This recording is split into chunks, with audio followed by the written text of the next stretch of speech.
नमस्कार, आप देख रहे हैं मीडिया बॉक्स इंडिया। मैं अभिषेक सिंह और मैं हूं अदिति शुक्ला। और ये है आज के दिन की बड़ी खबरें। यूरोप में बड़ा साइबर अटैक, जर्मनी, फ्रांस समेत 5 देशों के 15,000 यूजर्स परेशान। यूक्रेन और रूस के बीच 10वें दिन भी जंग जारी है।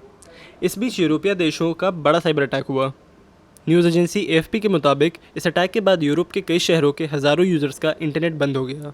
सैटेलाइट इंटरनेट सर्विसेज देने वाली कंपनी बिग ब्लू के मुताबिक उसके Europe, Germany, France, Greek, Italy और पोलैंड के करीब 40,000 यूजर्स के 15,000 इंटरनेट बंद होने से प्रभावित हुए। जर्मनी और मध्य यूरोप में 11 गिरावट के करीब 5,800 पवन टर्बाइन भी बंद हो गए। बनारस में बोले पीएम मोदी, यूक्रेन मुद्दे पर भी राजनीति करने लगा विपक्ष।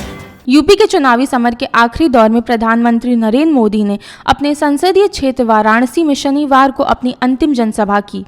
सेवापुरी विधानसभा क्षेत्र के खजूरी में आयोजित जनसभा में पीएम मोदी ने भाषण की शुरुआत देवाधिदेव को नमन करके की, वहीं अंत होली की शुभकामनाएं देकर की। पीएम मोदी ने कहा कि इस चुनाव में मेरी ये आखिरी सभा है। उत्तर प्रदेश के दशकों से शायद ऐसा चुनाव नहीं देखा होगा। ऐसा चुनाव जब सरकार अपने काम पर, अपनी ईमानदार छवि पर, भेदभाव और पक्षपात रहित विकास पर और सुधरी हुई कानून व्यवस्था के दम पर जनता जनार्दन का आशीर्वाद मांग रही हो। उत्तर प्रदेश के लोग यूपी को गुंडागर्दी, मनचले माफिया, भ्रष्टाचार, भाई भतीजावाद, अवैध कब्जे देने वाली घोर परिवारवादियों को पूरी तरह नकार चुके हैं।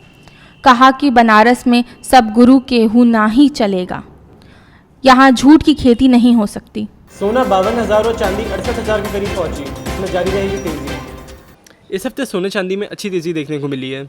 Indian Boolean and jewellers association IBJA की वेबसाइट के अनुसार सराफा बाजार में इस हफ्ते सोना 894 रुपये महंगा होकर 51,700 प्रति 10 ग्राम पर पहुंच गया है। इस हफ्ते की शुरुआत में यानी 28 फरवरी को ये 50,890 रुपये पर था।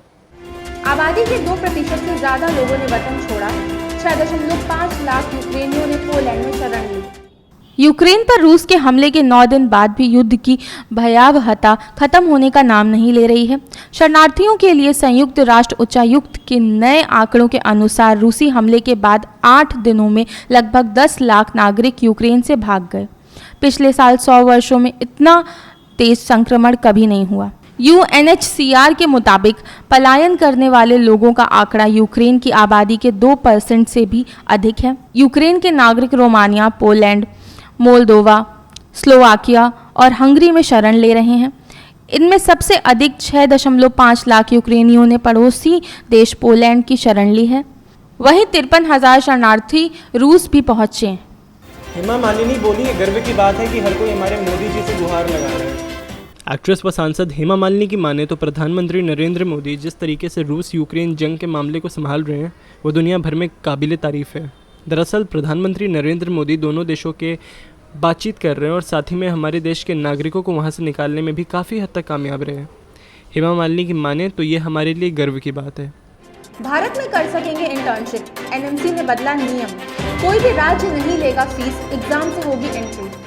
यूक्रेन में जारी युद्ध में न केवल यूक्रेन बल्कि भारतीय छात्रों का भविष्य भी पलट गया है। ऐसे में यूक्रेन में पढ़ाई छोड़कर भारत लौट रहे छात्रों को राष्ट्रीय चिकित्सा आयोग ने बड़ी मदद दी है। आयोग ने कहा कि डिग्री पूरी करने वाले मेडिकल छात्रों को भारत में इंटर्नशिप पूरा करने का मौका मिलेगा। विदेश से आने वाले छात्रों के लिए अभ्यास के लिए 7.5% सीट भी निर्धारित है। इंटर्नशिप के लिए फीस नहीं, एग्ज़ाम देना होगा। नेशनल मेडिकल कमीशन ने बताया कि यूक्रेन से लौटे स्टूडेंट्स को अपनी बीच में छूटी हुई इंटर्नशिप को पूरा करने का मौका मिलेगा। अब तक केवल दिल्ली में इंटर्नशिप फीस नहीं देनी पड़ती थी, लेकिन अब किसी भी राज्य में फीस नहीं देनी होगी। अप्लाई करने वाले स्टूडेंट्स को इंटर्नशिप पूरी करने के लिए पहले foreign medical graduate screening test pass करना होगा। ऐसी खबरों के लिए जुड़े रहें मीडिया बॉक्स इंडिया से। मैं चैनल को लाइक, शेयर और सब्सक्राइब करना ना भूलें।